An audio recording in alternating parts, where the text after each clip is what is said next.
अच्छा जी, अस्सलाम वालेकुम। आज मैंने इस क्लास में आप लोगों को ये पढ़ाना है कि एसिड बेस टाइट्रेशन कर्व को आप रीड कैसे करेंगे, इक्विवेलेंस पॉइंट क्या होता है और एंड पॉइंट क्या होता है, और ये कर्व एग्जाम में ड्रॉ कैसे करेंगे। तो उससे रिलेटेड हम ये पास पेपर क्वेश्चंस जो हैं, ये भी हम करेंगे एट द एंड कि आपने इनको कैसे ड्रॉ करना है। ठीक है, टाइट्रेशन कर्व्स। लेकिन उससे पहले हम थोड़ा सा ना, और इक्विवेलेंस पॉइंट कहाँ पर आता है, बफर का एक्शन इस टाइट्रेशन कर्व में आपने कैसे आइडेंटिफाई करना है। लेकिन सबसे पहले आपको थोड़ा सा कॉन्सेप्ट सीखना होगा, जो मेन मेन यहाँ पर टर्म्स हैं। तो उसके लिए देखें, हमारे पास यहाँ पर जो आपको डायग्राम नजर आ रही है, इसमें ब्यूरेट लिया हुआ है और ऊपर हमने और नीचे कॉनिकल फ्लास्क है। ब्यूरेट के अंदर हमने लिया हुआ है NaOH, और कॉनिकल फ्लास्क में हमने लिया हुआ है हाइड्रोक्लोरिक एसिड। वैसे तो टाइट्रेशन का पर्पस ये होता है to find the concentration of unknown solution, कि एक सॉल्यूशन आपको ये नहीं पता कि इसमें कितना सॉल्यूट डिसॉल्व है, तो उसकी कंसेंट्रेशन फाइंड आउट करने के लिए हम टाइट्रेशन करते हैं। ठीक है, यहाँ पर हम कंसेंट्रेशन तो फाइंड आउट हो ही जाएगी, लेकिन मेन चीज है कि जब आप एसिड बेस का रिएक्शन करवा रहे होते हैं तो पीएच किस लिहाज से चेंज हो रही है, उसको हमने स्टडी करना है। तो जरा देखें, इस टाइम कॉनिकल फ्लास्क में अभी आपने सपोज NaOH ऐड नहीं किया, राइट? अभी NaOH ऐड नहीं किया कॉनिकल फ्लास्क में, तो कॉनिकल फ्लास्क के अंदर सिर्फ और सिर्फ हाइड्रोक्लोरिक एसिड है। तो पीएच देखें, आपको ये स्ट्रॉन्ग एसिड है, पीएच कितनी बता रहा है? 1 बता रहा है, राइट? जैसे जैसे वो ऊपर से NaOH ऐड करेगा, देखिए नीचे आप देखें कि H आइन है और ऊपर से आप ऐड कर रहे हैं OH आइन। तो जैसे जैसे आप OH आइन ऐड करेंगे इनटू द कॉनिकल फ्लास्क, तो क्या होगा? H आइन यूज होना शुरू हो जाएंगे। H आइन यूज होंगे और कंसेंट्रेशन H आइन की कम होना शुरू हो जाएगी ना, क्योंकि वाटर बनना जो शुरू हो रहा है। OH आइन जब H आइन से रिएक्शन करेगा तो वाटर बनना शुरू हो जाएगा और H आइन की कंसेंट्रेशन कम हो जाएगी। तो आप देखें स्लाइटली पीएच चेंज हो रही है, बहुत थोड़ी सी। आप देखें पीएच जो है ना राइज होती जा रही है जैसे जैसे आप NaOH का वॉल्यूम डाल रहे हैं। ये y एक्सिस पर देखें पीएच है और x एक्सिस पर वॉल्यूम ऑफ NaOH एडेड। अभी आप नहीं डाला था 0 क्यूबिक सेंटीमीटर, 5 क्यूबिक सेंटीमीटर में पीएच थोड़ी सी राइज की, 10 पर भी राइज की, 15 पर, 20 पर। और अब आप जरा देखें कि एक वर्टिकल सेक्शन आपको नजर आ रहा है। ये इस वर्टिकल सेक्शन का क्या मतलब है, और वो 25 क्यूबिक सेंटीमीटर। और यहाँ पर उसने हेडिंग दी हुई है इक्विवेलेंस पॉइंट। तो जरा इसको समझ लेते हैं। देखिए वर्टिकल सेक्शन आपको वहां पर मिलेगा। वर्टिकल सेक्शन या इक्विवेलेंस पॉइंट का मतलब ये होता है कि the point eight which sufficient base has been added to just neutralize the acid, कि आपने ऊपर से इतना OH आइन ऐड कर दिया कि नीचे सारे का सारा H आइन यूज हो गया। इक्विवेलेंस पॉइंट मीन कि अब कॉनिकल फ्लास्क में जो OH आइन है और जो H आइन है वो इक्वल हो गए हैं, एग्जैक्टली इक्वल हो गए 100%। तो जब H आइन और OH आइन इक्वल हो जाएं तो that point is the equivalence point. उस वॉल्यूम को आप इक्विवेलेंस पॉइंट बोलते हैं। देखिए कितना वॉल्यूम आपने NaOH का ऐड किया ऊपर से, 25 क्यूबिक सेंटीमीटर। तो 25 क्यूबिक सेंटीमीटर ऐड करने से नीचे सॉल्यूशन में H आइन और OH आइन इक्वल हो गए हैं, तो that point is the equivalence point. ठीक है, इक्विवेलेंस पॉइंट का मतलब आपको समझ आ जाना चाहिए कि ऐसा, ये असल में वॉल्यूम है। इक्विवेलेंस पॉइंट आपको वॉल्यूम बता रहा है कि वो वॉल्यूम NaOH का, वो वॉल्यूम कि आपने इतना वॉल्यूम NaOH का ऊपर से ऐड किया है कि OH आइन ने H आइन को न्यूट्रलाइज कर दिया कंप्लीटली। या आप अगर सिंपल अल्फाज में देखें कि सपोज कॉनिकल फ्लास्क में ना 10 H आइन है, 10, तो ऊपर से आपने इतना वॉल्यूम ऐड करना है कि जो OH आइन है वो 10 H आइन को न्यूट्रलाइज कर दे। तो इस 10 H आइंस को न्यूट्रलाइज करने के लिए जितना वॉल्यूम आप ऊपर से ऐड करेंगे तो that volume is the equivalence point. असल में एक इक्विवेलेंस पॉइंट तो वो वॉल्यूम है ना, कि आप इतना वॉल्यूम ऐड कर दें कि H न्यूट्रलाइज हो जाए। अच्छा, अब हम आगे चलते हैं। देखें यहाँ पर ना, ये जो इक्विवेलेंस पॉइंट के आसपास आप देखें कि पीएच कितनी रैपिडली चेंज हो रही है। मतलब 24.9 पर आप देखिएगा, 24.9 पर आपको पीएच कितनी नजर आ रही है? ऑलमोस्ट 3 है। और 25.1 पर देखें जी, 25.1 पर पीएच कितनी आ रही है जी, आपको 11 पे मिल रही है। तो मतलब ये 3 से 11 पीएच आपकी राइज हुई है सिर्फ कितने वॉल्यूम को ऐड करने में, 0.2 क्यूबिक सेंटीमीटर आपने ऐड किया है। तो इक्विवेलेंस पॉइंट के आसपास जो है ना पीएच बहुत तेजी के साथ बढ़ती है, ठीक है। अब एंड पॉइंट क्या होता है? And point is a point when indicator changes its colour.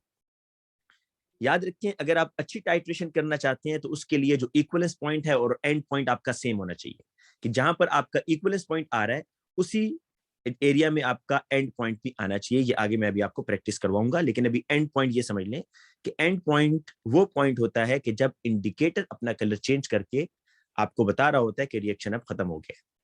अच्छा, अब हम आगे चलते हैं, जरा देख लें कि हमने जो इंडिकेटर्स हैं, कौन कौन से इंडिकेटर्स की रेंजेस आपको याद करनी है। फिनोफ्थलीन याद कर लीजिएगा, या आपको रेंज याद करनी है इसका कलर भी और रेंज भी।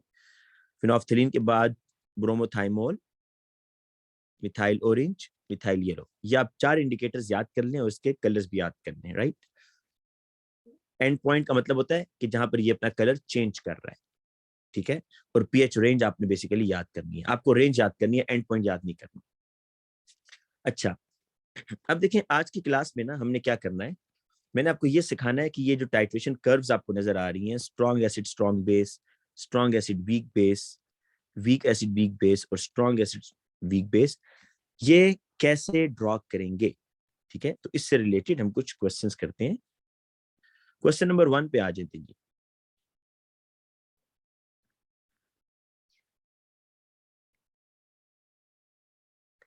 क्वेश्चन नंबर 1 जो है, एक मिनट सर इसको मैं ठीक कर दूं, ठीक है जी। क्वेश्चन नंबर 1 में अगर आप देखें तो वो कह रहा है कि calculate the pH of a solution of amino ethanoic acid. अच्छा, इस क्वेश्चन को ना मैंने स्निप किया हुआ है, तो उसमें एक चीज और भी गिवन है, वो मैं लिख देता हूँ। pKa इज इक्वल टू 9.87, ये क्वेश्चन में गिवन है, राइट। अब जरा देखिएगा कि आपने पीएच निकालनी है इस वीक एसिड की। अब मुझे ये कैसे पता चला कि ये वीक एसिड है? ये मुझे इसलिए पता चला कि आपको पता है कि के जो है ना, के और एसिड की स्ट्रेंथ में डायरेक्ट रिलेशन होता है। जितना एसिड स्ट्रांग होगा के की वैल्यू उतनी बिगर होगी। पीके और एसिड की स्ट्रेंथ में इनवर्स रिलेशन होता है। जितना एसिड वीक होगा उतनी पीके ज्यादा होगी। देखिए ये पीके पॉजिटिव में आ रही है, पॉजिटिव मीन ज्यादा है। तो जितना पीके पॉजिटिव होगा, एसिड आपका वीक होगा, तो this is the weak acid. तो अब आपको पीएच निकालनी है वीक एसिड के लिए। सबसे पहला काम आपको के पता होना चाहिए ना, तो इसका फॉर्मूला ये लगाएं, पीके इज इक्वल टू, आपको पता है कि स्मॉल पी का ये मतलब होता है माइनस लॉग, तो माइनस लॉग ऑफ के। ये पी का मतलब होता है माइनस लॉग, और के आपने आगे ऐसे लगा दी। अब पी के की वैल्यू पुट कर देंगे 9.87, पी के ए है 9.87 is equal to minus log of K a, ठीक है। अब आपने एंटी लॉग लेना है या और ये खत्म करना है, तो आप पहले माइनस से डलने हैं। -9.87 is equal to log of K a. अब आप कैलकुलेटर पर ना एंटी लॉग कैसे लेंगे, देखें। एंटी लॉग आपने लेना है इस तरह, पहले लिख लें इसको, एंटी लॉग -9.8। क्यों एंटी लॉग ले रहे हैं? इसलिए ले रहे हैं ताकि ये जो के साथ लॉग है ना, ये आपका खत्म हो जाए। तो ये खत्म हो गया। एंटी लॉग कैसे लेते हैं? शिफ्ट फिर लॉग का बटन प्रेस करें, 10 की पावर आ जाएगी, -9.87 लिखते हैं उसके ऊपर। तो आपके पास आ रहा है 1.35 times 10 raised to power -10, 1.35 times 10 raised to power -10। ये आपके पास क्या आ रहा है जी? के की वैल्यू आ रही है। अब आपने नेक्स्ट काम ये करना है कि आपको याद है ना के का जो आप एक्सप्रेशन बनाते थे फॉर द वीक एसिड, तो वीक एसिड के लिए एक फॉर्मूला है, वो आपने क्या यूज करना है वो जरा देखें। K is equal to concentration of H ion का स्क्वायर और कंसेंट्रेशन ऑफ अनआयोनाइज्ड एसिड। ये जो अनआयोनाइज्ड एसिड है ना, ये आप नीचे वैल्यू पुट करेंगे 0.1। अच्छा, के की वैल्यू मैं यहाँ डायरेक्ट पुट कर देता हूँ, क्या है 1.35 टाइम्स 10 रेज़्ड टू पावर -10। और अब आप इसको सॉल्व कर लेंगे। कंसेंट्रेशन ऑफ एच आइन का square is equal to 1.35 times 10 raised to power -11, ठीक है।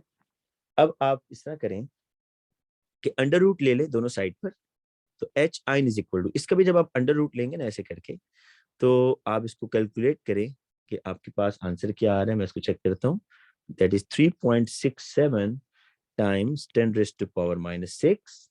ठीक है, ये आपके पास एच आइन आ गया। अब आप क्या करेंगे नेक्स्ट स्टेप में, पीएच के फॉर्मूला में डाल देंगे, minus log of concentration of H ion, तो pH is equal to minus log H ion की क्या वैल्यू है ये आपने निकाली है, 3.67 टाइम्स 10⁻⁻⁶, तो पीएच इज इक्वल टू 5.43। ये देखें आपके पास पीएच आ गया। अब देखें ये जो वीक एसिड, अब आपको यहाँ से आइए, इससे आपको लॉन्ग लॉन्ग क्वेश्चन नहीं दे सकता, ये उसने आपको मैक्सिमम जो है ना ऐसा क्वेश्चन दिया जिसमें सारे स्टेप्स इन्वॉल्व है। पी के ए को पहले के ए में कन्वर्ट किया, पहला स्टेप याद रखिएगा, पी के ए को के ए में कन्वर्ट करना है। दूसरा स्टेप, के ए के फॉर्मूला से एच आइन की वैल्यू निकालेंगे। तीसरा स्टेप, तो फिर आप पीएच के फॉर्मूला में वो वैल्यू पुट करके पीएच निकाल लेंगे। अब आपके पास amino ethanoic acid, amino ethanoic acid का फॉर्मूला उसने ऊपर दिया हुआ है, मैंने क्योंकि क्वेश्चन स्निप किया था इसलिए वो बीच में नहीं आया, मैं लिख देता हूँ, NH2CH2C डबल बॉन्ड OOH। असल में क्या है जी, ये जो एथेनोइक एसिड था ना उसके एक H की जगह NH2 लगा दिया, बस CH3COOH था ना तो उसने NH2 लगा दिया एक H की जगह और बाकी वही है। तो ये जी अमाइनो एथेनोइक एसिड, और इसकी पीएच आपको पता चल गया कितनी है, 5.43। अब आ जाए जी आगे, देखें इस क्वेश्चन को आगे आपने यहाँ कर्व, टाइट्रेशन कर्व ड्रॉ करनी है, बड़े ध्यान से सुनना है कैसे हम इसको करेंगे। 10 क्यूबिक सेंटीमीटर, अच्छा पहले हम ये देख लेते हैं कि रिएक्शन किस किस के दरमियान हो रहा है, अमाइनो एथेनोइक एसिड और NaOH के दरमियान। आपको ना इसकी रेशो कम से कम पता होनी चाहिए कि इसमें क्या रेशो बनेगी, मोलर रेशो क्या बनेगी। ये देखिएगा, NH2CH2COOH प्लस NaOH 1:1 रेशियो है। कैसे पता चला, ये एक एसिडिक H है और एक ही OH है ना, तो 1:1 रेशियो है। तो इसमें आप लिख दें NH2COONA प्लस वाटर। तो आपको ये पता चल रहा है कि 1:1 रेशियो है इक्वेशन में। पहला काम हम ये करते हैं, देखिए जो चीज एक्सेस में हो ना आपने उससे कैलकुलेशन नहीं करनी। NaOH आपको नजर आ रहा है एक्सेस में है, तो हम कैलकुलेशन स्टार्ट करते हैं अमाइनो एथेनोइक एसिड से। आसानी के लिए हम क्या करते हैं, मैं आपको यहाँ पर ना इसकी डायग्राम भी बनाकर देता हूँ कि वो क्या करना चाह रहा है। ये जी आपके पास burette, this is the conical flask, ठीक है। और क्वेश्चन अगर पढ़ें, वो कह रहे हैं कि 10 क्यूबिक सेंटीमीटर ऑफ 0.1 मोल पर cubic decimetre amino ethanoic acid was titrated with NaOH, और NaOH आप ऐड कर रहे हैं, इसका मतलब है NaOH ने ऊपर लिया हुआ है, नीचे उसने एसिड लिया हुआ है। ये कौन सा वाला एसिड, अमाइनो एथेनोइक एसिड, ठीक है जी। नीचे इसने एसिड लिया हुआ है और ऊपर उसने NaOH लिया हुआ है। अच्छा, एसिड के कितने मोल्स उसने यहाँ पर लिए हैं, सबसे पहले तो आपने ये फाइंड आउट करना है ना कि एसिड के कितने मोल्स उसने यहाँ पर लिए हुए हैं।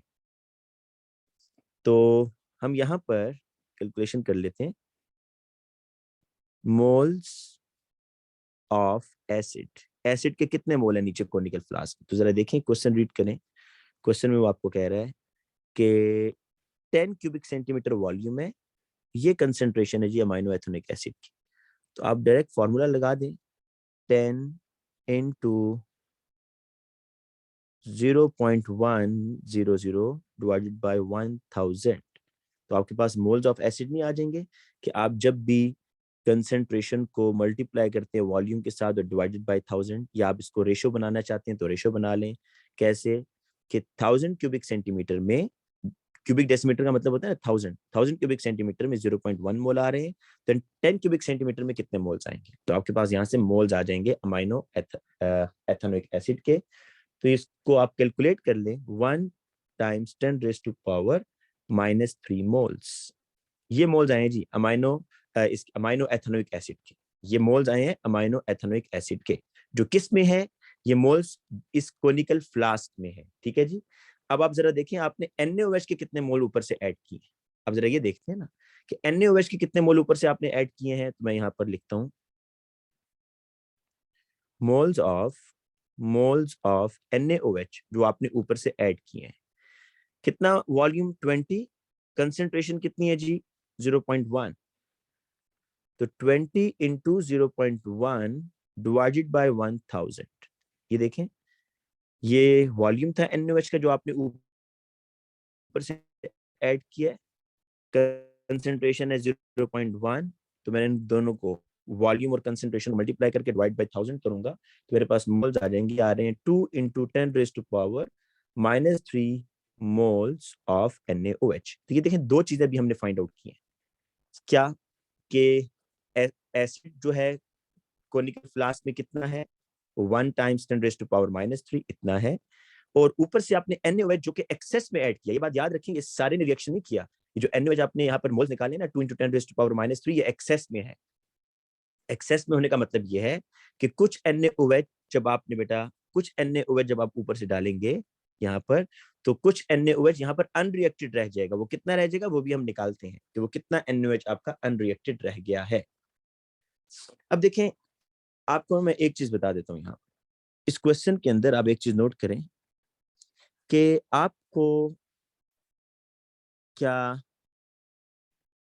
इस एसिड की इनिशियल पीएच पता थी? बिल्कुल पता है। देखिए आपने ऊपर निकाली है कितनी है 5.43, तो एसिड आपका यहाँ था ना कोनिकल फ्लास्क में, तो यहाँ पर हम पहले मार्क कर देते हैं 1 2 3 4 5 और 5.43 आ रहा है, तो आपकी जो पीएच आएगी वो इधर आएगी जी 5.43 5.43, ये आपकी पीएच है इनिशियल कोनिकल फ्लास्क में। देखें ये कोनिकल फ्लास्क है ना, इस कोनिकल फ्लास्क में जो एसिड है उसकी पीएच आपको पता चल गई है, दैट इज 5.43, तो आपने ऊपर वाले क्वेश्चन में निकाली है। अच्छा दूसरी चीज ये कह रहा है कि आपने जब NaOH ऐड करना है ना ऊपर से ब्यूरेट के अंदर और आप एक्सेस में ऐड करेंगे तो आखिर में जो पीएच निकलेगी वो 12.5 है, वो भी आप जरा मार्क कर लें। 7 हो गया, ये 8 है, ये 9 है, ये 10 है, ये 11 है, ये 12 है, 12.5, मतलब यहाँ पर पीएच आ रही है at the end of this titration. तो अब आपने जो कर्व ड्रॉ करनी है वो इसके दरमियान में कर्व ड्रॉ करेंगे आप, ठीक है जी, ये 12.5 बिल्कुल इसमें आ रहा है। अब आपका काम ये है, देखें आपको इनिशियल भी पता चल गया इनिशियल पीएच कितनी है, आपको फाइनल पीएच भी पता है कितनी है, लेकिन आपको इक्विवेलेंस पॉइंट ढूंढना है जो कि बड़ा इंपॉर्टेंट स्टेप है कि इक्विवेलेंस जो वर्टिकल सेक्शन है वो किस एरिया पर आएगा, क्या वो 5 पर आएगा, क्या वो 10 पर आएगा, क्या 15 पर आएगा, 20 पर आएगा। तो इक्विवेलेंस पॉइंट या इक्विवेलेंस वॉल्यूम या एंड पॉइंट आपको ढूंढना है कि जहां पर इंडिकेटर अपना कलर चेंज करेगा। तो उसके लिए आपको कैलकुलेशन ही करनी है। देखें कैसे, आपको ये पता है कि ये जो एसिड है और जो NaOH है बेस है, इसमें ना 1:1 रेशियो है, 1 मोल इसका होगा तो 1 मोल इसका यूज होगा, 1:1 रेशियो है इसमें, ठीक है। मोल्स का तो आपको आइडिया हो गया। अब हम ये देखते हैं, आपको मैंने एक चीज ये भी बताई है कि जब भी आपने कैलकुलेशन करनी है ना तो आपने स्टार्ट करना है फ्रॉम द लिमिटिंग रिएक्टेंट, जो एक्सेस है उससे नहीं करनी, ठीक है। अब जरा देखते जाइएगा कि आप कैसे करेंगे, वॉल्यूम कैसे निकालेंगे। वॉल्यूम मैं दोबारा डायग्राम बनाता हूं इधर। इसमें जी एसिड के जो मोल्स है ना, एसिड के मोल्स कितने थे नीचे 1 इंटू 10⁻³ ये देखिए मैंने ऊपर निकाले में, ये यहां से आया, ठीक है। और ऊपर से आपने कितने मोल्स ऐड किए हैं बेस के 2 इंटू 10⁻³ मोल्स आपने ऐड किए। अब यहाँ पर मैं आपको कैलकुलेशन बताता हूँ, क्योंकि आपने वॉल्यूम निकालना है ना, वॉल्यूम आपने फाइंड आउट करना है और मोल्स आपको पता है। 1:1 रेशियो है, 1:1 रेशियो। आपने जो NaOH का कितना वॉल्यूम ऐड करना है ये आपको फाइंड आउट करना है कि NaOH का मैं कितना वॉल्यूम इसमें ऐड करूं, किसमें, कोनिकल फ्लास्क के अंदर। आपने वैसे कितने मोल ऐड किए हैं, आप जरा देखें आपने NaOH के कितने मोल ऐड किए हैं, 2 टाइम्स 10⁻³ मोल्स आपने ऐड किए हैं from the burette into the conical flask. अच्छा, ये जो मोल्स हैं ये कितने वॉल्यूम में, आप जरा क्वेश्चन पढ़ लें। ये मोल्स 20 क्यूबिक सेंटीमीटर में, देखें ये जो मोल्स हमने निकाले थे ना ये आ रही हैं 20 क्यूबिक सेंटीमीटर में। तो आप जरा देखें मैंने ये जो रेशियो बनाई है अभी बहुत सिंपल है, इसमें कोई मुश्किल चीज नहीं है कि ऊपर ये सारी कैलकुलेशन की हुई थी हमने कि आपने ये मोल्स ऐड किए हैं NaOH के फ्रॉम द ब्यूरेट। अच्छा ये स्टेप हम क्यों कर रहे हैं फिर बता देता हूँ, ये स्टेप इसलिए कर रहे हैं कि मुझे ये जानना है कि कितना वॉल्यूम मुझे NaOH का ऐड करना है एग्जैक्टली कि वो एसिड को न्यूट्रलाइज कर दे। आप कहेंगे वो तो बताया हुआ है 20 क्यूबिक सेंटीमीटर। नहीं भाई, ये जो वॉल्यूम बताया हुआ है ये तो एक्सेस में बताया हुआ है, उसने ज्यादा डाला हुआ है। आपने बताना है कि एग्जैक्टली कितना वॉल्यूम NaOH का ऐड करेंगे ताकि जो H आइन है नीचे वो न्यूट्रलाइज हो सके। तो पहली चीज ये जो उसने हमें बताई है, ये तो क्वेश्चन से हमें पता चल गया कि 2 टाइम्स 10⁻³ मोल्स आपने ऐड किए हैं, और ये मोल्स कितने वॉल्यूम में आ रहे हैं 20 में। आपको इतने मोल्स नहीं चाहिए ना न्यूट्रलाइज करने के लिए, एग्जैक्टली एग्जैक्ट मोल्स कितने चाहिए, 1:1 रेशियो है। देखें एसिड और इसमें 1:1 रेशियो है। तो NaOH के कितने मोल है, 1 टाइम्स 10⁻³ तो 1 टाइम्स 10⁻³ मोल्स अगर आप बेस के डालेंगे तो उसके लिए कितना वॉल्यूम चाहिए होगा, x। यहां से बेटा आप x निकालेंगे, x is equal to cross multiply कर लेंगे 20 into 1 into 10⁻³ divided by 2 into 10⁻³। इसे कट जाएगा 20 डिवाइडेड बाय 10 2, तो आपके पास आंसर आ जाएगा 10 क्यूबिक सेंटीमीटर।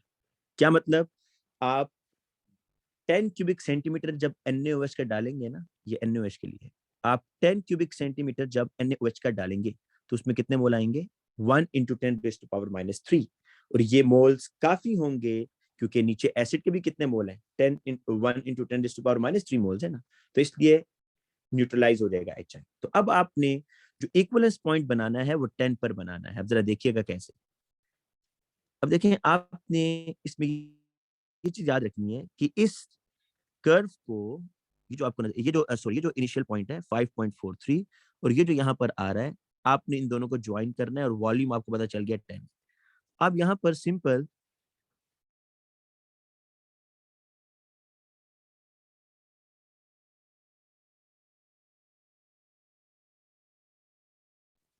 अच्छा, इसमें भी इसको थोड़ा सा मजीद सही करके बनाता हूँ।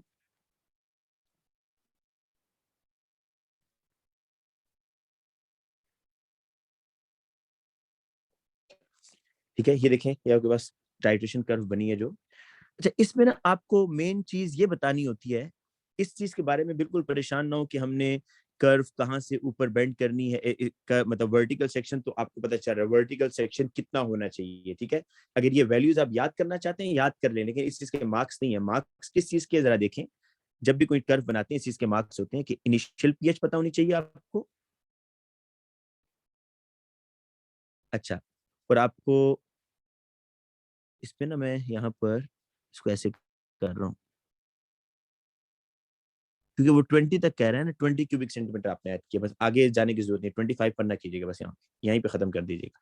आपको मार्क्स मैं बता रहा हूँ किस चीज के मार्क्स हैं, इनिशियल पीएच के मार्क्स हैं, फाइनल पीएच के मार्क्स हैं कि आप कर्व को कहाँ तक लेकर जा रहे हैं, 12.5 तक लेके जा रहे हैं, और इस चीज के मार्क्स हैं कि कितने वॉल्यूम पर आपने वर्टिकल सेक्शन बनाया, क्या किसी बच्चे ने 15 पर तो नहीं बना दिया या 5 पर तो नहीं वर्टिकल सेक्शन बना दिया। तो इस चीज के मार्क्स थे, इस चीज के मार्क्स नहीं है कि आपने आया जो कर्व है वो कहाँ से बेंड की है, वर्टिकल सेक्शन को कहाँ से, मतलब कोई एक बच्चा अगर ऐसे ज्वाइन कर रहा है तो उसको भी उतने ही मार्क्स मिलेंगे। एंड पॉइंट आपने चेक करना है कि सेम होना चाहिए। ठीक है, तो ये आपका एक कर्व यहाँ पर बन गया है। अब हम नेक्स्ट क्वेश्चन पर आते हैं। जिस बच्चे को इसमें थोड़ा प्रॉब्लम है वो आगे जाके क्लियर हो जाएगा, लेकिन मैं एक चीज फिर बता देता हूँ। मेन चीज कि आपने वर्टिकल सेक्शन कैसे फाइंड आउट करना है। कैसे मैंने फाइंड आउट किया 10, मुझे पता था कि एसिड और बेस में 1:1 रेशियो है, राइट, ये देखें 1:1 रेशियो है ना। तो मुझे एसिड के मोल्स पता थे ना, एसिड के कितने मोल्स हैं, क्योंकि ये लिमिटिंग रिएक्टेंट है, इससे कैलकुलेशन करनी है। 1 ये है जी एसिड के मोल्स, 1 इंटू 10⁻³ और बेस आपने कितना ऐड किया, 2 इंटू 10⁻³। एक तो देखें यहाँ पर आप इसको जुबानी भी कर सकते थे, लेकिन बेस्ट ये कि आप कैलकुलेशन करके करें कि हर दफा वो आपको इतनी आसान वैल्यूज नहीं देगा।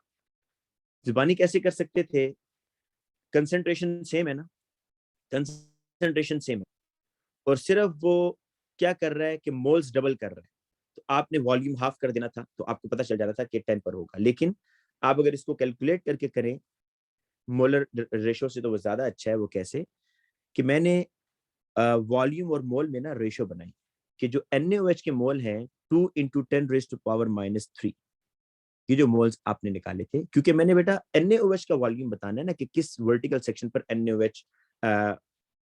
NaOH के लिए वर्टिकल सेक्शन कहाँ बनेगा। तो इसलिए NaOH का वॉल्यूम निकालने के लिए मैंने मोल और वॉल्यूम में रेशो बनाई, और 2 × 10⁻³ मोल्स 20 क्यूबिक सेंटीमीटर पर है। 20 क्यूबिक सेंटीमीटर आप ऐड करेंगे ना जब NaOH, तो इतने मोल्स बेसिकली आपने ऐड किए हैं। लेकिन ये एक्सेस में है ना, आपको तो मोल्स चाहिए कितने, एसिड को न्यूट्रलाइज करने के लिए कितने मोल चाहिए, 1 × 10⁻³ क्योंकि 1:1 रेशियो है। तो इतने मोल्स ऐड करने के लिए how much volume is needed, x। तो यहां से मैंने x का वॉल्यूम बेटा निकाला, दैट इज 10। तो मुझे इसलिए यहाँ पर 10 क्यूबिक सेंटीमीटर पर वर्टिकल सेक्शन बना दिया। नेक्स्ट क्वेश्चन पे आते हैं।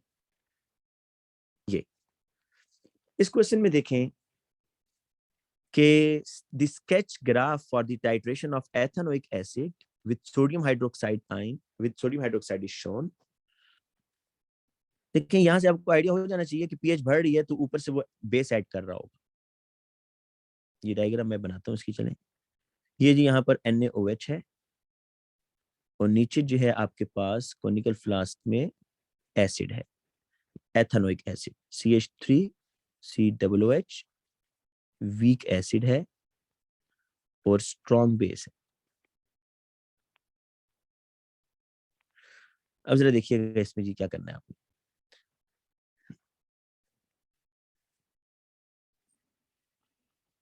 In the region circled on the graph, identify the 2 organic species that are present in the solution। इसकी बात कर रहे हैं कि इस सेक्शन के अंदर जो है ना, यहाँ पर कौन से 2 स्पीशीज प्रेजेंट होंगी। Explain why the pH of the mixture only changes slowly and gradually in this region. से देखें आप अगर इस ग्राफ की शेप को देखें ना, तो इनिशियली ये ग्राफ, इनिशियली जो ग्राफ है ये इसमें पीएच चेंज हो रही थी पहले रैपिडली। जैसे ही आपने NaOH ऐड किया ना, NaOH ऊपर से आपने ऐड किया तो पीएच चेंज हो रही थी। लेकिन कुछ अब देखें यहाँ आपको एक राइज नजर आया, लेकिन यहाँ जाकर बढ़ तो रही है लेकिन अब उस स्पीड से नहीं बढ़ रही जिस स्पीड से पहले बढ़ रही थी। तो वो कह रहा है ऐसा क्यों हो रहा है, यहाँ पर अभी ऐसा क्या हो गया कि जो पीएच है वो इतनी तेजी से नहीं चेंज हो रही, ग्रेजुअली चेंज हो रही। तो आप जरा देखें, अब जरा ये चीज बड़े ध्यान से समझिएगा कि कोनिकल फ्लास्क में आपके पास वीक एसिड है, ठीक है। अच्छा, इक्विवेलेंस पॉइंट से पहले ना, जब तक आपका इक्विवेलेंस पॉइंट नहीं आएगा, जब तक आपका इक्विवेलेंस पॉइंट नहीं आता, उस इक्विवेलेंस पॉइंट के आने से पहले पहले तक नीचे कोनिकल फ्लास्क में ये एक्सेस में होगा। जैसे ही इक्विवेलेंस पॉइंट आएगा तब वीक एसिड जो है नीचे एथेनोइक एसिड वो खत्म हो जाएगा, और जैसे ही आप इक्विवेलेंस पॉइंट से आगे जाते हैं तो फिर NaOH एक्सेस में आ जाएगा। 3 चीजें जरा ज़हन में रखिएगा, मैं भी इसको लिख देता हूं यहाँ पर। इक्विवेलेंस पॉइंट से पहले कोनिकल फ्लास्क की बात हो रही है, राइट, कोनिकल फ्लास्क की। इक्विवेलेंस पॉइंट से पहले आपके पास एसिड एक्सेस में है, एसिड एक्सेस में होगा नीचे कोनिकल फ्लास्क में। इक्विवेलेंस पॉइंट पर H आयन और OH आयन इक्वल हो जाते हैं, और इक्विवेलेंस पॉइंट से आगे जो है वो OH आयन जो होंगे वो एक्सेस में हो जाएंगे। ये बात ठीक है ना, ये मैं भी रब कर दूंगा। ये मेन पॉइंट है जो आपने समझने है टाइट्रेशन कर्व में। असल में ये टाइट्रेशन कर्व तो कोनिकल फ्लास्क के अंदर का आप पीएच बता रहे हैं ना, ब्यूरेट का तो कोई ताल्लुक नहीं है इससे। तो कोनिकल फ्लास्क में आपको ये पता होना चाहिए कि इक्विवेलेंस पॉइंट से पहले पहले तक एसिड एक्सेस में है। इक्विवेलेंस पॉइंट का मतलब है कि आपने इतना NaOH ऐड कर दिया कि सारा एसिड न्यूट्रलाइज हो गया, और इक्विवेलेंस पॉइंट के बाद जो आप NaOH ऐड कर रहे हैं इसका मतलब है वो आप सारा एक्सेस में कर रहे हैं, ठीक है। अब जरा देखें कि वो इक्विवेलेंस पॉइंट से पहले पहले की बात कर रहा है आपसे, वो बात कर रहा है यहाँ पर कि यहाँ क्या हो रहा है। तो यहाँ पर आप देखें कि जब आप ऊपर से बेटा ऐड करेंगे NaOH, ऊपर से आप ऐड कर रहे हैं NaOH और नीचे है CH3COOH, तो इनका रिएक्शन नहीं होगा क्या, NaOH और CH3COOH का? बिल्कुल होगा। और क्या बनेगा, सॉल्ट बनेगा, ये चीज बनेगी, ठीक है। देखें एक तो आपको पता चल गया कि जो ऑर्गेनिक कंपाउंड है वो कौन सा बन रहा है, सॉल्ट बन रहा है CH3COO-, क्योंकि वाटर सॉल्युबल है, आयंस वाटर में डिसॉल्व हो जाएंगे। दूसरा क्या है, क्या इस फ्लास्क के अंदर अनआयोनाइज एसिड होगा या नहीं होगा, क्योंकि इक्विवेलेंस पॉइंट से पहले की बात हो रही है। अभी तो वो थोड़ा सा NaOH ऐड करते तो वो रिएक्शन कर रहा है ना, क्योंकि इक्विवेलेंस पॉइंट से पहले पहले तो आपके पास अभी एसिड एक्सेस में है, कुछ अनरिएक्टेड एसिड भी होगा। तो ये 2 आपके पास देखें चीजें हैं, दो ऑर्गेनिक। अब जरा याद करें, अगर आपको बफर थोड़ा सा याद आ रहा हो कि बफर कैसे बनता था। बफर के लिए मैंने आपको बताया था कि buffer is a mixture of weak acid and it's salt. ये देखें, ये वीक एसिड है और ये उसका सॉल्ट है। तो वीक एसिड और उसका, अच्छा ये जो आपको यहाँ पर बफर एक्शन नजर आ रहा है ना, ये कि देखें स्ट्रॉन्ग एसिड और स्ट्रॉन्ग बेस में इस तरह की बिल्कुल कर्व नजर नहीं आएगी, इस तरह की कर्व नजर आएगी ऐसे बिल्कुल फ्लैट। लेकिन वीक एसिड और स्ट्रॉन्ग बेस या वीक बेस और स्ट्रॉन्ग एसिड में ये काम होगा। उसकी रीजन ये है कि वहां पर ये बफर बनता है, बफर। अच्छा, आपको इस चीज के मार्क्स नहीं है, मैं आपको फिर बता रहा हूँ, इस चीज के मार्क्स नहीं है। अगर आप टाइट्रेशन कर्व ड्रॉ करते हैं और ये बफर एक्शन जो हो रहा है इधर, इसको शो नहीं करते, तो आपके कोई मार्क्स नहीं कटेंगे, ठीक है। लेकिन ये कहाँ कहाँ बनता है, जब वीक एसिड और स्ट्रॉन्ग बेस या वीक बेस और स्ट्रॉन्ग एसिड में हो रहा हो, क्योंकि वहां पर अभी आपको मैंने बता दिया कि बफर बन जाता है। देखिए बफर बन रहा है ना, आपने ऊपर से NaOH जब ऐड किया तो ये एथेनोइक एसिड उससे रिएक्शन करेगा, ये सॉल्ट बन गया। और कुछ एथेनोइक एसिड अभी अनरिएक्टेड है, क्योंकि इक्विलिब्रियम पॉइंट से पहले की बात है, अभी कोनिकल फ्लास्क में एसिड ज्यादा है, तो इसलिए आपके पास यहाँ पर बफर बन जाएगा। और अब आपको समझ आ गई होगी कि क्यों पीएच अब ग्रेजुअली चेंज हो रही है, क्योंकि यहाँ पर बफरिंग एक्शन हो रहा है। तो आपने एक्सप्लेन करना है कि क्यों हो रहा है, why the pH of the mixture only changes slowly due to the buffer action. Buffer action की वजह से, बफर एक्शन की वजह से पीएच अब ग्रेजुअली चेंज हो रही है। क्या हो रहा है जी बफर एक्शन, उसको आपने एक्सप्लेन करना है, तो आप एक इक्वेशन को लिख दें। देखिए अब आपके पास सोल्यूशन ये दो चीजें, राइट। आप इसमें से कोई एक इक्वेशन लिख दें। क्या इक्वेशन लिखना चाहते हैं, देखिए मैं आपको बताता हूँ। यहाँ पर इक्वेशन आप ये भी लिख सकते हैं, CH3COOH। आपको पता है ना, ये जो एसिड होते हैं ये पार्शियली आयोनाइज हो रहे होते हैं, वीक एसिड। ऐसे ही होगा ना, कोनिकल फ्लास्क की बात हो रही है। कोनिकल फ्लास्क में जो अनआयोनाइज, जो आपका अनरिएक्टेड एथेनोइक एसिड है, वो इस फॉर्म में होगा। ऊपर से आप क्या चीज ऐड कर रहे हैं भाई, ऊपर से आप क्या ऐड कर रहे हैं, OH नेगेटिव, ठीक है। ऊपर से आपने ऐड किया है OH नेगेटिव। तो देखिए जब आप OH नेगेटिव ऐड करेंगे ऊपर से, तो OH नेगेटिव किससे रिएक्शन करेगा, OH नेगेटिव रिएक्शन करेगा, OH नेगेटिव रिएक्शन करेगा H+ से। ये मतलब आपका यूज हो जाएगा ना, आपने ब्यूरिट से OH ऐड किया है और नीचे कोनिकल फ्लास्क में ये जी unionize, sorry unreacted ethanoic acid. तो OH आयन जब आप ऐड करेंगे तो H आयन यूज होगा और वाटर बन जाएगा, ठीक है। और पोजीशन ऑफ इक्विलिब्रियम इधर शिफ्ट करेगा। तो आपको सिर्फ इक्वेशन ये यहाँ पर लिखनी है, ये इक्वेशन आपको लिखनी है यहाँ पर कि OH ion reacts with H ion. Equation लिखने के बाद OH ion reacts with H ion and position of equilibrium will shift towards right hand side. ये इक्वेशन लिख दें आप। और नीचे यहाँ मैं लिख देता हूँ, चले कि OH आयन जो है, OH ion reacts with H ion and position of equilibrium will shift towards right hand side. ये आप इक्वेशन लिख दें, मोर देन इनफ। देखिए 3 मार्क्स आपको इस चीज के मिलेंगे। पहले मार्क इस चीज का मिलेगा कि आपने वहां पर 2 ऑर्गेनिक कंपाउंड्स के नाम लिख दिए।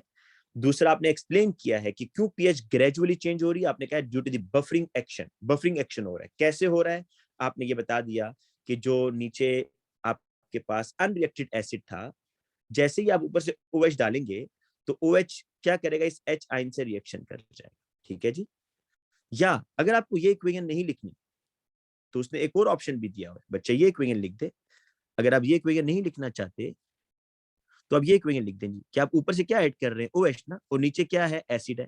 तो आप लिख दें CH3COOH, ऊपर से आप OH ऐड कर रहे हैं, OH लिखा तो क्या होगा, CH3COO- और वाटर बन जाएगा। तो ये देखिए जो OH आप ऐड कर रहे थे उसने पीएच चेंज नहीं की ना, उसने किससे रिएक्शन कर दिया, एसिड से रिएक्शन कर दिया और ये वाटर बन गया, राइट। अच्छा अब आगे चलते हैं जी नेक्स्ट क्वेश्चन की तरफ। नेक्स्ट क्वेश्चन बड़ा इंपॉर्टेंट है। वो ये कह रहा है इसमें कि जो आपका pH 7 तो इधर आ रही है, राइट, ये pH 7 है। कह रहे इक्विवेलेंस पॉइंट जो है, equivalence point, the equivalence point in this acid base titration is where the two solution have been mixed in exactly equal molar proportion। Equivalence point वो होता है जहां पर बेटा H और OH आयन आप बिल्कुल इक्वल अमाउंट में डाल देते हैं। Why the pH is greater than, why the pH is greater than 7 at equivalence point in this titration? देखिए जो pH आ रही है ना, या जो आपका equivalence point आ है, वो pH 7 से ज्यादा क्यों आ रहा है? उसकी रीजन आपने बतानी है, ऐसा क्यों है? तो बेटा उसकी 2-3 रीजन आप याद रख लें। पहली रीजन ये है, मैं पीछे चलता हूं इन ग्राफ्स की तरफ। जब भी ना आप, मैं आपको सारी रीजन बताता हूँ, आपको कोई एक लिखनी है वहां पर। जब भी आप बेटा टाइट्रेशन करेंगे स्ट्रॉन्ग एसिड और स्ट्रॉन्ग बेस के दरमियान, तो जो आपका इक्विवेलेंस पॉइंट है वो 7 पे आएगा।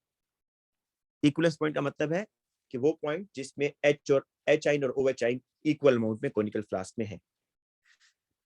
जब भी आप टाइट्रेशन करेंगे वीक एसिड और वीक बेस में, तो इक्विवेलेंस पॉइंट आपका 7 पे आएगा। ये मसला तो हल हो गया। स्ट्रॉन्ग एसिड स्ट्रॉन्ग बेस में इक्विवेलेंस पॉइंट 7 पर, वीक एसिड वीक बेस में इक्विवेलेंस पॉइंट 7 पर। स्ट्रॉन्ग एसिड और वीक बेस में क्या हो रहा है? स्ट्रॉन्ग एसिड और वीक बेस में, या हमने जो भी एग्जांपल की है इसमें देख लें, अभी हमने ये वाली की है, इसमें इन दोनों में आपको फर्क नजर आ रहा है। पहले इसमें देखते हैं वीक एसिड और स्ट्रॉन्ग बेस में। वीक एसिड और स्ट्रॉन्ग बेस में जो इक्विवेलेंस पॉइंट है वो अबव 7 आएगा, 7 से ऊपर आ रहा है। इक्विवेलेंस पॉइंट क्या होता है? इस वर्टिकल सेक्शन का मिड पॉइंट होता है। वर्टिकल सेक्शन का मिड पॉइंट आप निकाल सकते हैं, that is the equivalence point. तो वीक एसिड और स्ट्रॉन्ग बेस में ऐसा क्यों होता है कि जो आपका इक्विवेलेंस पॉइंट है वो 7 से ऊपर आ रहा है? उसकी रीजन ये है, देखें अभी जो हम टाइट्रेशन कर रहे हैं ना, मैं आपको उसी की एग्जांपल देता हूं। अभी जो हम कर रहे थे उसमें हमने लिया हुआ है NaOH, और नीचे हमने लिया हुआ था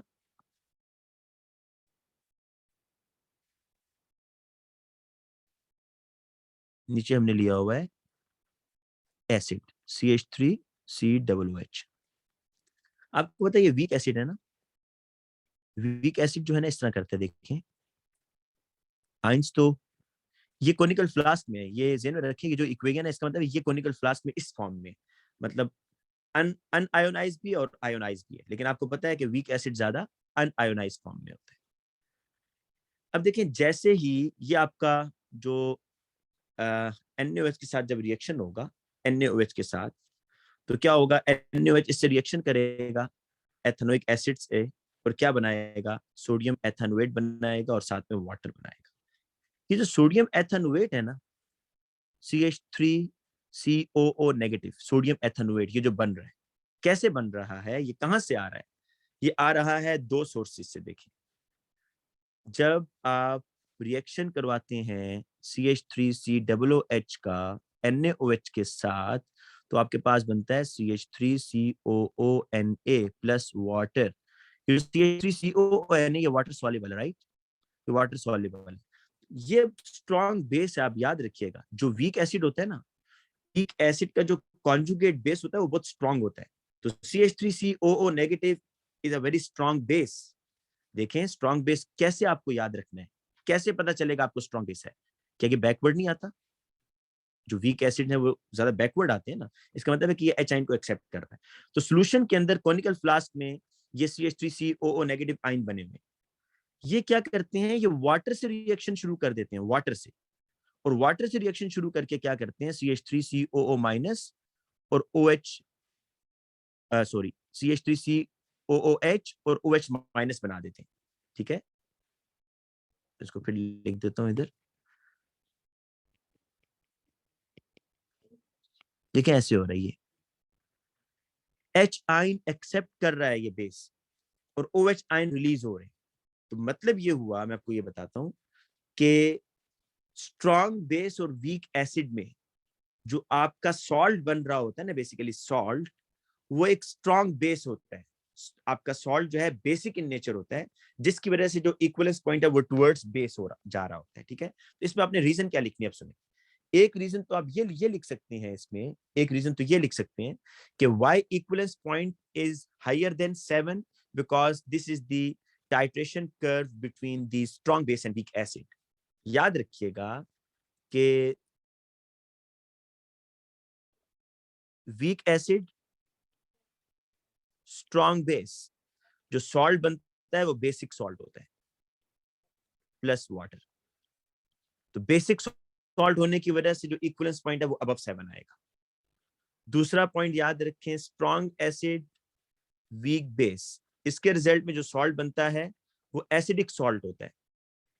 जिस तरह के अमोनियम आयन बनेगा, आपको मैं एग्जांपल करा देता हूँ। अमोनियम आयन क्या करता है, फिर सोल्यूशन में एच आयन रिलीज कर देता है। इसकी वजह से जो इक्विवेलेंस पॉइंट आएगा वो बिलो देन 7 होगा। तो यहाँ पर आप देखें जो आपका इक्विवेलेंस पॉइंट है वो क्यों अबव 7 आ रहा है, बिकॉज आप एक तो ये रीजन बता दें कि ये जो टाइट्रेशन है वो स्ट्रॉन्ग बेस और वीक एसिड के दरमियान है। 1 मार्क का क्वेश्चन है ना, तो एक रीजन ये बता दें। अगर ये नहीं बताना चाहते तो आप ये बताएं कि जो इसमें बेस है CH3COO-, it will react with water, वो वाटर से रिएक्शन करेगा, और जब वाटर से रिएक्शन करेगा तो OH आयन सॉल्यूशन में रिलीज होंगे, और वो क्या करेंगे, इक्विवेलेंस पॉइंट को टुवर्ड्स बेसिक कर देंगे। अब जरा क्वेश्चन पर फिर आए, देखें why the pH is greater, why the pH is greater than 7 at the equivalence point.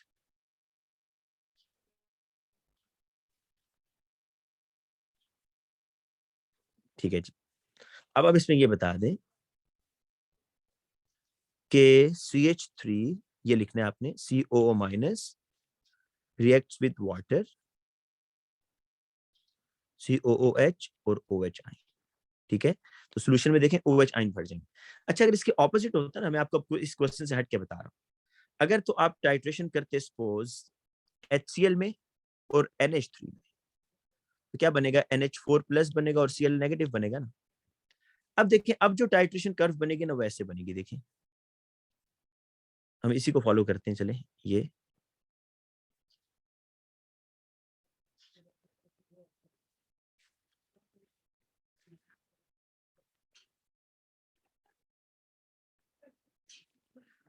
अब जो वर्टिकल सेक्शन आएगा वो यहाँ पर आ रहा है इधर, लेस देन 7। क्यों, ये मैंने यहाँ पर स्ट्रॉन्ग एसिड और वीक बेस का बनाकर बताया आपको।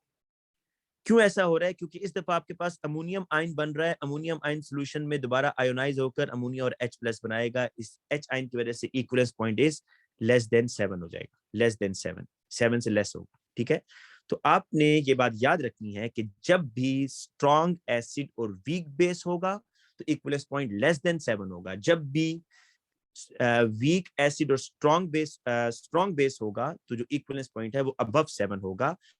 उसकी रीजन ये आपको बता चुका हूं कि जो एथेनोएट आयन है it will react with water, water को आयोनाइज कर देगा और OH आयन सॉल्यूशन में रिलीज होंगे, और इस OH आयन की वजह से आपका जो सॉल्यूशन है वो बेसिक हो रहा है और इक्विवेलेंस पॉइंट आपका बेसिक मीडियम में आपको आकर मिलेगा। अच्छा, नेक्स्ट क्वेश्चन पर आए जी।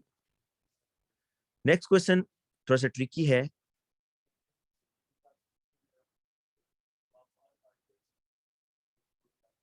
लेकिन ये है हमारे पास नेक्स्ट, इसमें जी isocyanic acid is a weak acid, isocyanic is a weak acid, और इसका Ka की वैल्यू उसने आपको दी हुई है। कैलकुलेट द pH, आपको कह रहा है कि आप इसकी pH निकालें, और आपने वही काम इसमें करना है कि Ka फॉर्मूला आप इसमें लगा दें,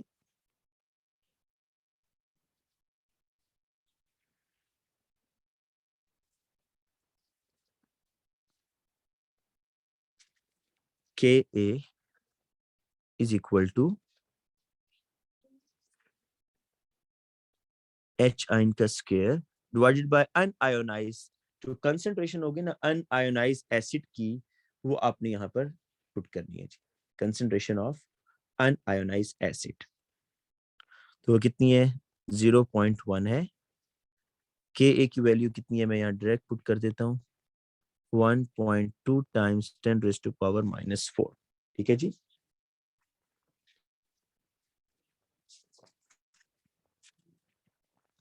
इसको अगर हम कैलकुलेट करें आगे, क्या आ जाएगा जी, 1.2 टाइम्स 10⁻⁻⁴ इंटू 0.1, ये आपके पास आ रहा है 1.2 टाइम्स 10⁻⁵ और H आइन का स्क्वायर, इसका अंडर रूट लेते हैं अभी, 1.2 टाइम्स 10⁻1 अंडर रूट 1.2 टाइम्स 10⁻⁵ ये आ रहा है जी आपके पास 3.46 इंटू 10⁻⁻3। अब आप pH में ये वैल्यू पुट कर दें, minus log of concentration of H ion. अब माइनस लॉग इसका अगर हम लें, माइनस लॉग 3.46 टाइम्स 10⁻⁻3, तो ये आ रहा है आपके पास जी 2.46। ठीक है जी, ये आपके पास pH आ गई है 2.46।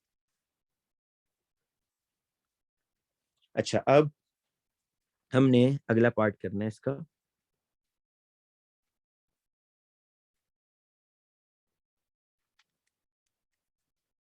अगला पार्ट जरा से देखें।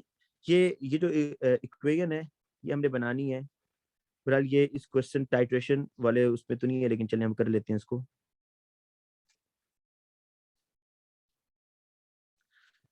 कह रहा है कि सोडियम साइनेट जो है is use in the production of isocyanic acid. Sodium cyanate is prepared commercially by reacting with urea sodium carbonate.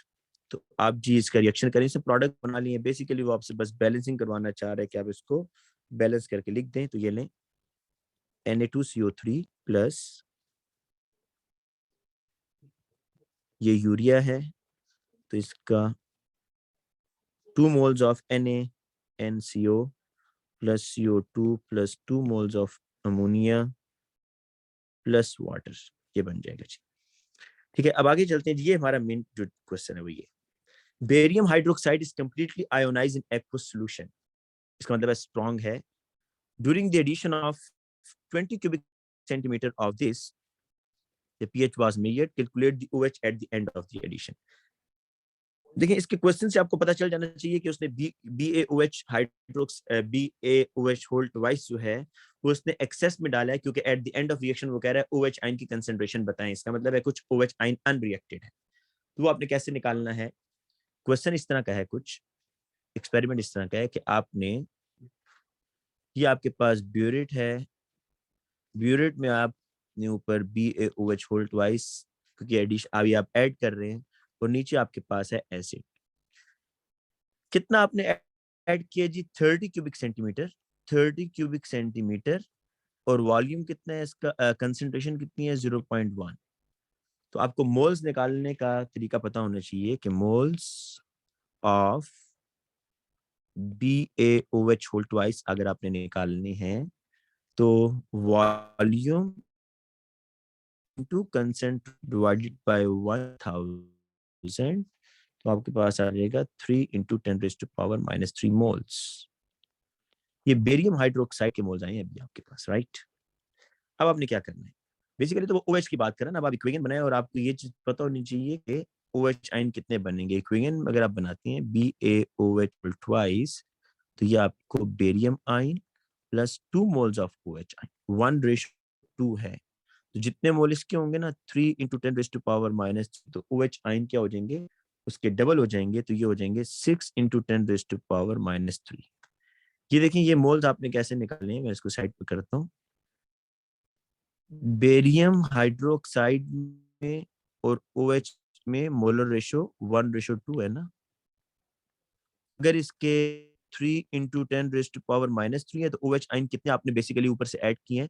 6 into 10⁻⁻3। तो यहां से आपके पास ये आ गए जी OH आइन के मोल्स। क्या आपने OH आइन ऊपर ब्यूरेट से कितने ऐड किए? टोटल ने इतने ऐड किए। ठीक है, अभी देखें क्या करना है जी। नेक्स्ट में आपने ये बताना है कि कितने OH एट द एंड बचे हैं, आपने बताना है। तो थोड़ा सा ये लंबा क्वेश्चन है, इसमें कैलकुलेशन थोड़ी ज्यादा है, तो जरा मैं साइड पर करता हूँ। देखें, टोटल मोल्स ऑफ OH कितने जी?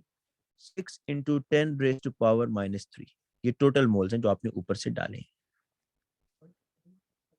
ठीक है, ये टोटल मोल्स है। अब आप देखें, जब ऊपर मोल्स डाल रहे हैं तो नीचे रिएक्ट करेंगे ना, नीचे एसिड है। ये बेरियम हाइड्रोक्साइड के मोल्स हैं। इसमें OH के मोल्स कितने हैं जी? OH के मोल्स आप नीचे एसिड है। अब नीचे एसिड कितने मोल है ये आपने देखना है, फिर आपको पता चलेगा ना बचे कितने। एसिड के जरा मोल्स अगर आप देखें तो 20 cubic centimetre of isocyanic acid, ये 20 क्यूबिक सेंटीमीटर। तो मोल्स ऑफ एसिड निकालते हैं। Moles of acid is equal 20 into 0.1 divided by 1000। ये क्या आएगा देखें जी, अगर अब इसके मोल्स निकालें एसिड के, तो 20 into 0.1 divided by 1000, 2 into 10 raised to power -3। नीचे एसिड है 2 into 10 raised to -3। आपने ऊपर से जो OH ऐड किए हैं वो 6 into 10 raised to power -3। ये देखें, ये आपका थोड़ा सा समझ आ रहा होगा कि आपने ऊपर से मोल्स OH के इतने ऐड किए, नीचे एसिड इतना है। इक्वेशन मिला रहे बिल्कुल क्लियर हो जाएगा कि इक्वेशन ये बनती है OH minus H plus it gives water। 1:1 ratio होती है ना इसमें, जितने OH हैं उतने H आयन यूज होंगे। आपने नीचे H आयन कितने हैं जी, कोनिकल फ्लास्क में H आयन कितने हैं? कोनिकल फ्लास्क में जो H आयन है वो है 2 into 10 raised to power -3। तो OH आयन कितने रिएक्ट होंगे? देखिए ये तो आपने ऐड किए हैं ना, ये तो नहीं है जितने ऐड करेंगे वही यूज होंगे। कितने रिएक्ट कितने होंगे? ऐड तो आपने किए हैं, ये आपने ऐड किए हैं। रिएक्ट कितने होंगे? तो मैं यहाँ लिखता हूँ, जो रिएक्टेड मोल हैं, रिएक्टेड मोल वो आ रहे हैं 2 into 10 raised to power -3, क्योंकि 1:1 रेशियो जो है इसमें, ठीक है। तो आपको रिएक्टेड मोल पता चल गया। मैं चलें इस जगह पर अब कर रहा हूँ, यहाँ पर मैं जरा कर रहा हूँ जी कैलकुलेशन। अब देखिएगा कि आपके पास टोटल मोल्स आपने ये निकाल लिए थे 6 into 10 raised to power -3 OH के, 6 into 10 raised to power -3। Reacted मोल कितने हैं जी OH के? रिएक्टेड मोल्स ये भी आपने इक्वेशन से निकाले, इस इक्वेशन से 2 into 10 raised to power -3 mole left unreacted, left unreacted, वो आप इसको माइनस कर दें। इसको माइनस करेंगे तो आपके पास 4 into 10 raised to power -3 आ जाएगा। और ये जो मोल्स आए हैं ना 4 into 10 raised to power -3, ये आपके पास unreacted mole, left an of OH। आपने पता है क्या करना है, आपने कंसंट्रेशन बतानी है OH की। कंसंट्रेशन का मतलब होता है इंसेंट। ये जो मोल्स निकले हैं OH के, ये कितने वॉल्यूम में निकले हैं? देखिए आपने 30 और 20 को मिक्स किया है ना, एसिड 20 था, ऊपर से आपने 30 क्यूबिक सेंट एसिड डाला है, तो ये O आयन के जो है ये 50 में आ गई। मैं लिखता हूँ कि मोल्स ऑफ OH आयन जो आपने निकाले हैं ये 50 में है भाई। 4 into 10 raised to power -3 mole of OH ion ये 50 क्यूबिक सेंटीमीटर में है। 50 में कैसे कि 30, आप सोच होंगे कि तो 30 में है, 30 ऐड किया बेटा। जब 30 आपने ऐड किया तो नीचे कोनिकल फ्लास्क में ऐड कर रहे हैं, उसमें 20 एसिड का वॉल्यूम भी था, तो अब वो OH आयन 30 के बजाय 50 में हो, 30 + 20, तो 50 क्यूबिक सेंटीमीटर में इतने मोल्स हैं। कंसेंट्रेशन बताने के लिए 1000 बताना हो, 1000 क्यूबिक सेंटीमीटर में कितने होंगे? x होंगे। यहाँ से आप अगर वैल्यू निकाल लें क्रॉस मल्टीप्लाई करके, तो आप पास OH आयन की कंसेंट्रेशन आ जाएगी, दैट इज 0.08। ये जी आपके पास OH आयन आ गए हैं, वो OH आयन जो कि बच जिन्होंने रिएक्शन किया। use your value to 1, use your value to 1 and calculate the H ion। अब आपने क्या करना है कि यहाँ पर H ion निकालना है। देखें OH गिवन है, H ion निकालना है। बेसिकली ये कह रहा है कि आपसे इस OH आयन की कंसंट्रेशन की pH निकालना चाहिए। आपको पता है बेस की pH कैसे निकालते हैं? बेस की pH निकालने के लिए KW यूज करते हैं, लेकिन आपको कह रहा है pH निकालें, तो KW is equal to concentration of H ion और concentration of OH ion. KW कितना है? 1.0 times 10 raised to power -14 ion आपने निकालना है। OH आयन आपको पता है, तो 1.0 times 10 raised to power -14 divided by 0.08 is equal to concentration of H ion. तो नेक्स्ट स्टेप के अंदर आपको H आयन पता चल जाएंगे कितने आ रहे हैं। 1.5 टाइम्स 10 raised to power -13, उसको pH के फॉर्मूला में पुट करें, जब इसको पीएच के फॉर्मूला में तो you will get the answer 12.9। ये आपके पास आंसर आ गया 12.9। तो ये पीएच अब आपने याद रखनी है 12.9 है, और जो यहाँ पे आपकी पीएच आ रही है वो 2.46। देखें एसिड की पीएच भी आपको पता चल गई ना, एसिड की पीएच है 2.46 या फर्स्ट स्टेप में आपने निकाली है, और एट द एंड पीएच कितनी आ रही है 12.9। अब जरा आपने यहाँ पर स्केचिंग करनी, 1 2 3 4 5 6 7 8 9 10 11 12 13 एंड 14।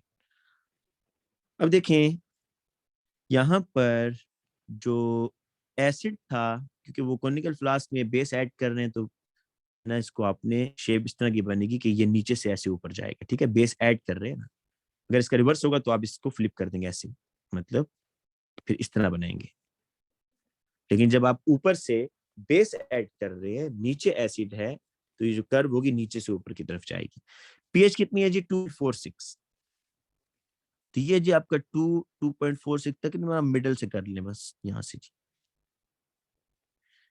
ठीक है। और यहाँ पर अब आपने देखना कि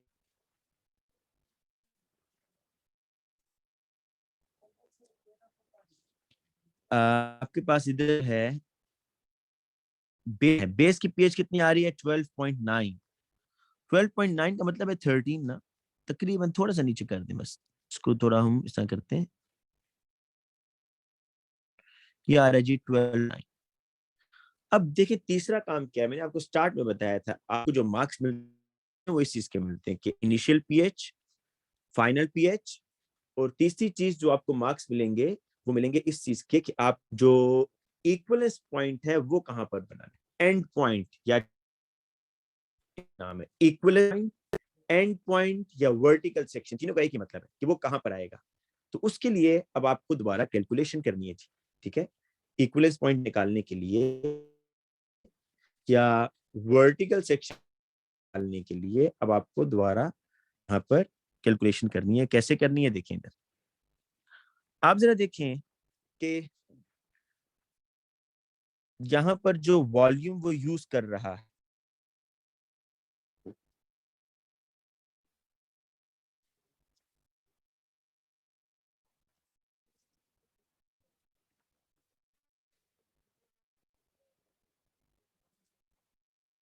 ठीक है जी, मैं इसको जरा रब करता हूँ साइड पर कि वर्किंग हमने इधर करनी है थोड़ी सी।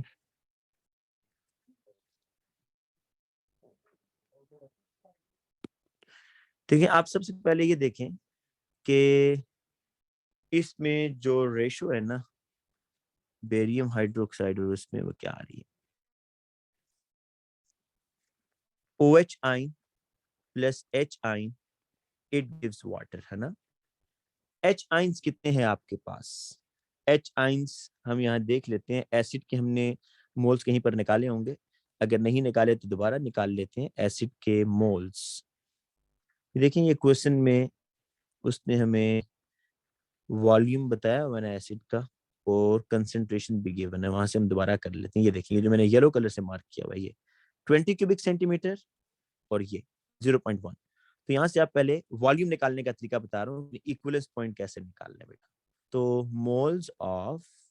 मोल्स ऑफ एच आइन निकालने हैं, तो आपके पास वॉल्यूम है 20, कंसेंट्रेशन कितनी है 0.1, डिवाइडेड बाय 1000 कर दें, you will get the moles. 20 to 0.1 divided by 1000, ये आ रहा है 2 into 10 raised to power minus 3 moles of H आइन, ठीक है।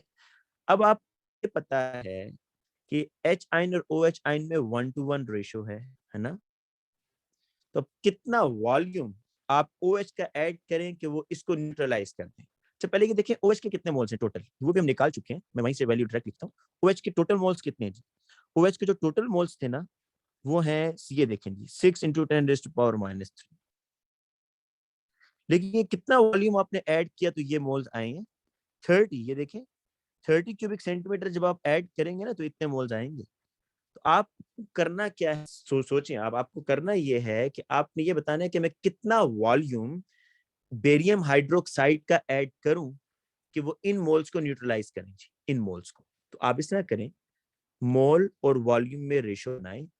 आपने कितने मोल्स डाले हैं? 6 × 10⁻³ ये मोल्स कितने वॉल्यूम में आ रहे हैं? 30 में आ रहे हैं। ये बात आपको कैसे पता चली? ये बात आपको क्वेश्चन में पता है कि 30 क्यूबिक सेंटीमीटर जो है उसमें इतने मोल्स बेरियम हाइड्रोक्साइड के आ रहे हैं। आपको क्या इतने मोल चाहिए फॉर द कंप्लीट रिएक्शन इस एच आयन को न्यूट्रलाइज करने के लिए? नहीं, आपको कितने मोल के लिए करना है? 2 × 10⁻³ इतने मोल्स के लिए फिर कितना वॉल्यूम आपको चाहिए होगा? x। तो यहाँ वॉल्यूम आपको x चाहिए जी। देखें ये फर्स्ट रेशियो जो है तो उसने में डाला हुआ है ना, 30 क्यूबिक सेंटीमीटर उसने डाला तो उसमें मोल OH के ज्यादा चले गए कोनिकल फ्लास्क में।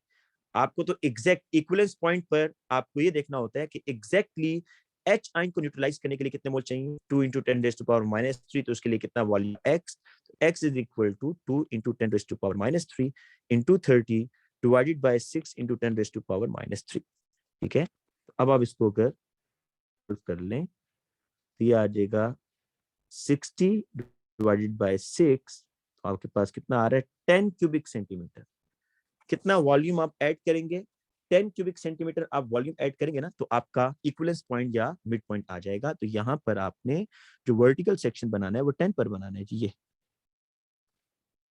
अब देखें उसने 10 क्यूबिक सेंटीमीटर आपको पता चल गया ना, ये आपका वर्टिकल सेक्शन। अब यहाँ से आप क्या करें, मैंने आपको बताया कि इस चीज के मार्क्स नहीं है, आप बस इस तरह की कर्व बनाएं ऐसे।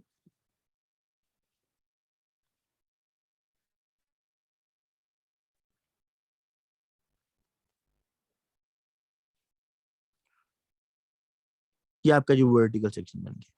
इस चीज के मार्क्स हैं, किस चीज के? कि आपने वर्टिकल सेक्शन क्या एग्जैक्ट उसी वॉल्यूम पर बनाया है और आपका इनिशियल पीएच और आपकी फाइनल पीएच। तो ये आपको 3 मार्क्स इस चीज के मिल जाएंगे। ठीक है जी। नेक्स्ट क्वेश्चन पे देखें। अच्छा, अगर इंडिकेटर की सिलेक्शन की बात करनी हो ना, इसमें कौन सा इंडिकेटर यूज करेंगे? तो ऐसे इंडिकेटर हम यूज करते हैं कि इंडिकेटर यूज करने के लिए ऐसा इंडिकेटर होना चाहिए कि जिसके कलर जो है ना शार्पली चेंज हो रहे हैं।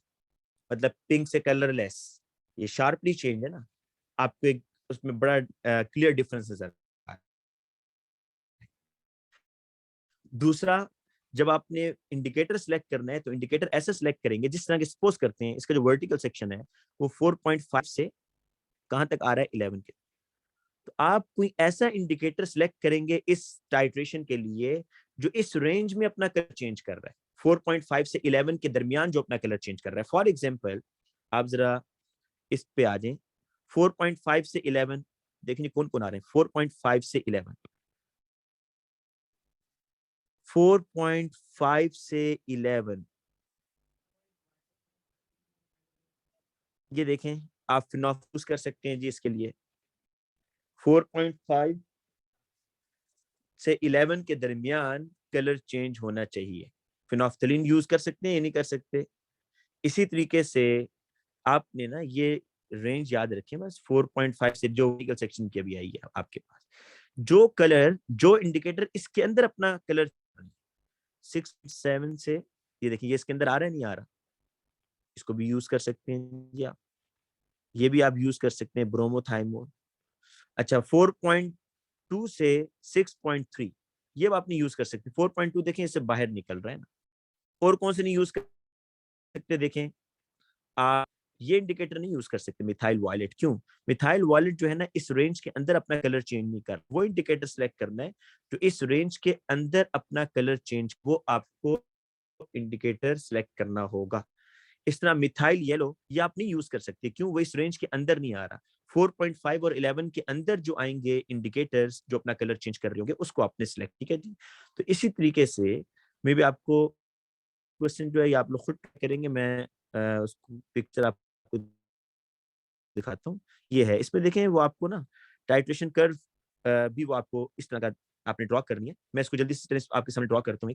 वो तो आप वैसे आप कैलकुलेशन से करेंगे। ठीक है, कैलकुलेशन करनी आपको बताना चाह रहा हूँ इंडिकेटर कैसे सिलेक्ट करना। सपोज ये आ रहा है जी ऐसे।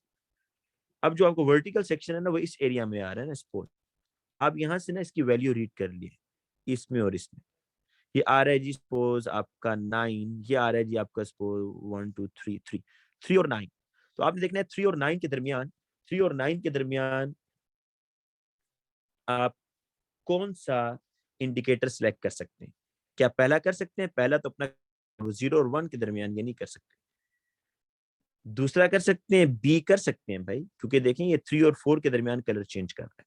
तीसरा कर सकते हैं 11 और 12, नहीं भाई ये तो इससे आगे चला गया, 11 से 12 तो आगे आ रहा है, ये भी नहीं कर सकते। 13 से 14 भी आगे आ रहा है, ये भी आप नहीं कर सकते। ठीक है, तो इंडिकेटर आपने वो सिलेक्ट करना होता है जो इस वर्टिकल सेक्शन के अंदर आ रहा हो। आप इस तरह कीजिएगा कि ये क्वेश्चन जो है इसको आप लोग खुद ट्राई कीजिएगा। मैं इसकी जरा जो क्वेश्चन है, ये क्वेश्चन है जी, पिपरीडीन है और उसके आपने पहले मोल्स निकालने हैं, फिर इसी तरीके बिल्कुल उसकी कॉपी है जो भी हमने बेरियम हाइड्रोक्साइड वाला किया है। फिर आप इसका वो कर्व ड्रॉ करेंगे और फिर आपने एक इक्विवेलेंस पॉइंट और देन आपको इंडिकेटर सेलेक्ट करना है।